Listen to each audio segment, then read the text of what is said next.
Assalamualaikum warahmatullahi wabarakatuh. Perkenalkan, saya atas nama Nur Halisa dari Program Studi Ekonomi Syariah Kelompok 1. Di sini saya akan menjelaskan sedikit mengenai komoditas halal sebagai tugas kuliah dari Bapak Dr. Syaparudin SAG Komoditas MSc. halal mengacu pada produk atau barang yang diproses, diproduksi, atau dihasilkan dengan memenuhi prinsip-prinsip syariah. Dalam Islam, ada pedoman yang harus diikuti dalam melakukan kegiatan ekonomi, seperti distribusi, konsumsi, maupun produksi yang sesuai dengan ajaran agama Islam.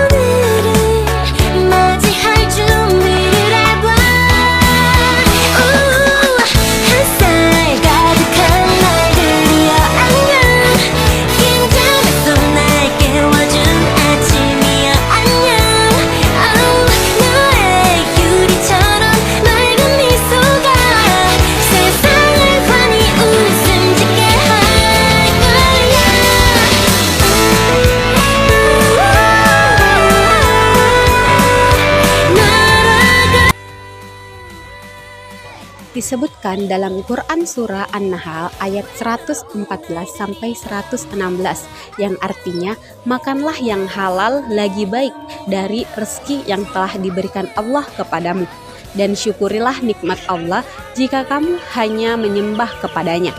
Sesungguhnya Allah hanya mengharamkan atasmu memakan bangkai, darah, daging babi, dan apa yang disembelih dengan menyebut nama selain Allah. Tetapi barang siapa yang terpaksa memakannya dengan tidak menganiaya dan tidak pula melampaui batas, maka sesungguhnya Allah Maha Pengampun lagi Maha Penyayang.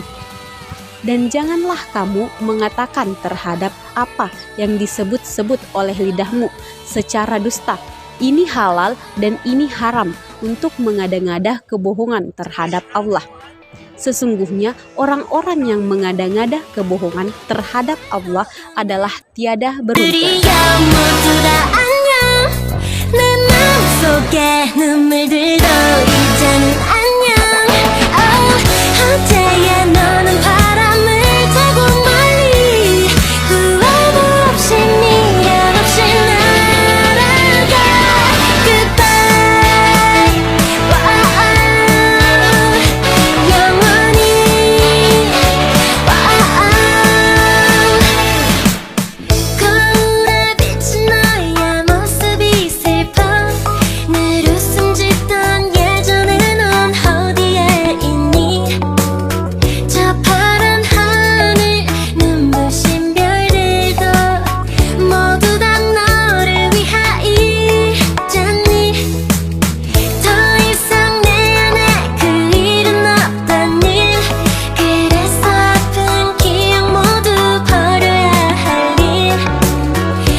Kaitannya dengan ayat tersebut dengan transaksi komoditas, bahwa komoditas atau barang yang bisa ditransaksikan atau sebagai sarana konsumsi dan produksi, yaitu suatu objek atau jasa yang halal yang memiliki nilai ekonomis yang bisa digunakan untuk mewujudkan maslahat. Objek adalah benda-benda yang berwujud yang memiliki nilai ekonomi yang dapat digunakan untuk mewujudkan maslahat. Sedangkan jasa adalah barang yang tidak berwujud yang memiliki nilai ekonomi yang dapat digunakan untuk mewujudkan maslahat. Jadi, barang dan jasa merupakan alat atau sarana yang memiliki nilai ekonomi yang dapat digunakan untuk mewujudkan maslahat.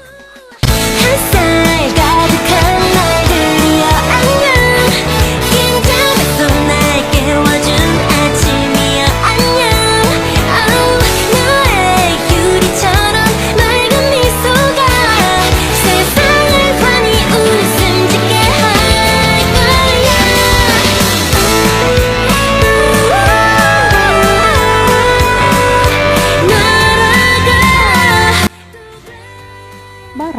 sebagai sarana dalam mewujudkan maslahah dapat dibedakan berdasarkan cara memperoleh kegunaannya dalam hubungannya dengan barang lain atau dengan cara proses produksinya.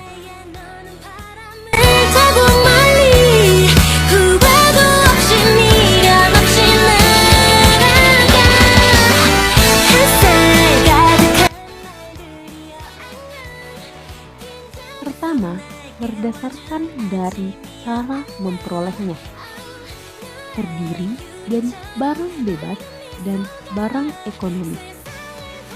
Barang bebas yaitu barang yang diperoleh tanpa mengorbankan sumber daya ekonomi, misalnya udara, sinar matahari, air, dan jumlahnya yang sangat melimpah. Barang bebas ini merupakan ciptaan Allah Subhanahu wa Ta'ala untuk dimanfaatkan oleh manusia.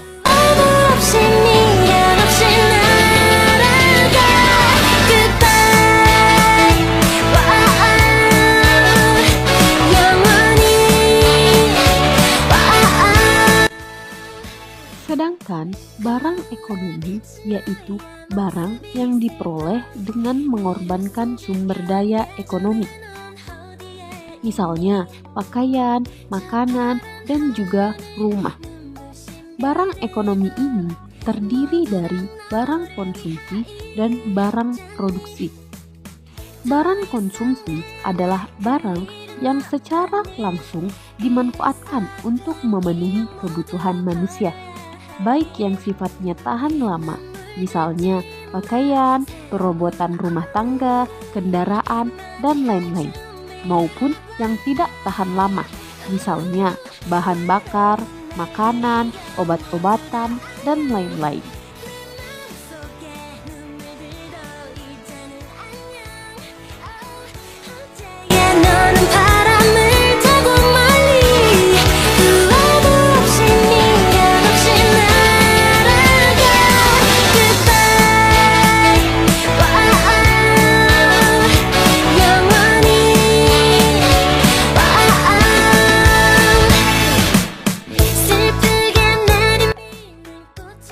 Sedangkan barang produksi adalah barang yang secara tidak langsung dimanfaatkan untuk memenuhi kebutuhan manusia, karena harus mengalami beberapa proses produksi seperti bahan baku, mesin-mesin, dan lain-lain.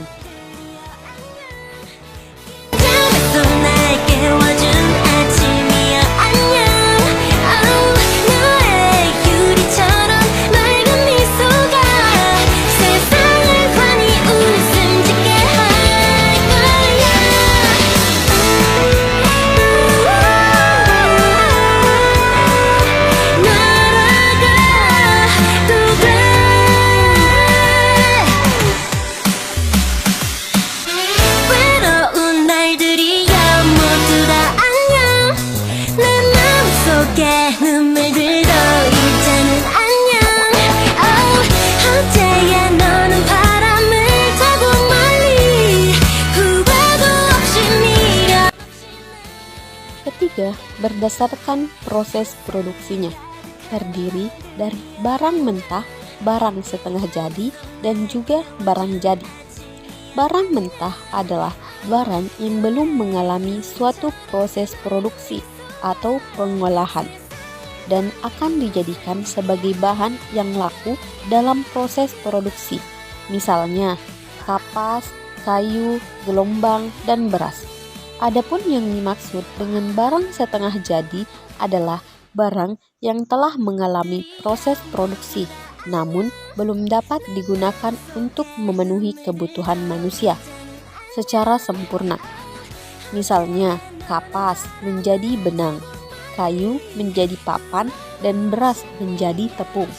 Sedangkan barang jadi adalah barang yang telah mengalami proses produksi secara sempurna dan dapat digunakan dalam memenuhi kebutuhan.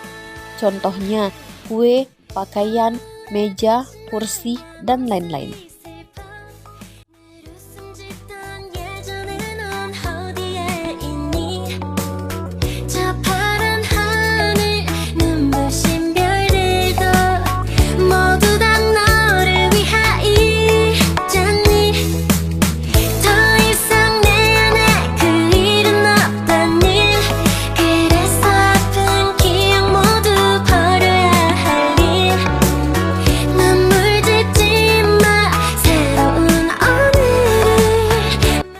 Komoditas halal memiliki potensi yang sangat besar di Indonesia. Tak heran, pasalnya, negara kepulauan terbesar di dunia ini memang memiliki mayoritas penduduk yang memeluk agama Islam.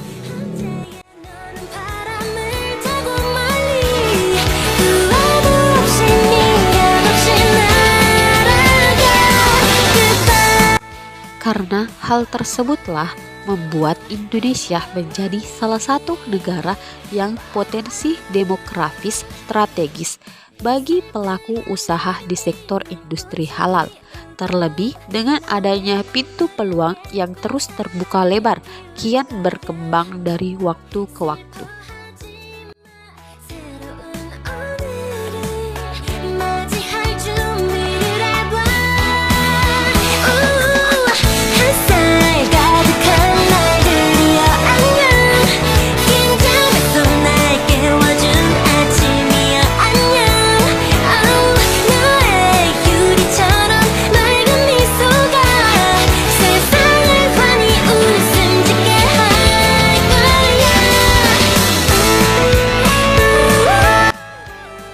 Potensi besar itu pun bukan hanya berlaku pada sektor makanan atau kosmetik saja, namun juga berlaku pada sektor lain seperti bahan baku, farmasi, hingga bahan tambahan pangan.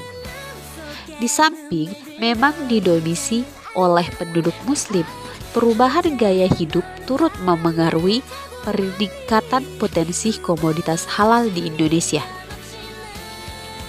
Kesadaran akan kehalalan suatu produk kian terlihat di kalangan konsumen, di mana muncul berbagai merek baru yang membuat konsumen menjadi lebih selektif lagi ketika membeli sesuatu.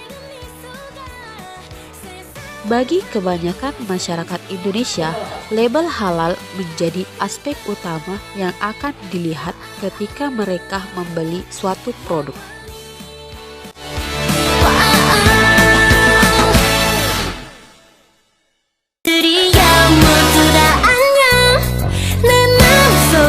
눈물 들던